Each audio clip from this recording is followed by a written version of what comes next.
আপনার মন খারাপ হলে আপনি এই সূরাটা পড়বেন, আপনার মন ভালো হয়ে যাবে।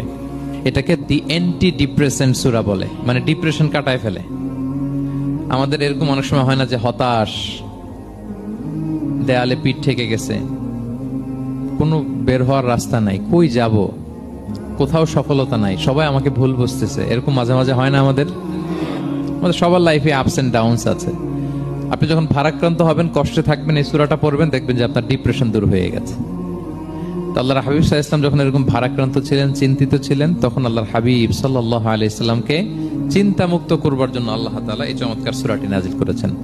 আল্লাহ নাজিল করলেন, আউযু বিল্লাহি মিনাশ শাইতানির রাজিম, বিসমিল্লাহির রহমানির রহিম, ওয়াদ-দুহা ওয়াল-লাইলি ইযা সাজা মা ওয়াদ্দাআকা রাব্বুকা ওয়া মা ক্বালা ওয়ালাল আখিরাতু খায়রুল লাকা মিনাল উলা ওয়ালা সাওফা ইউতিকা রাব্বুকা ফাতারদা।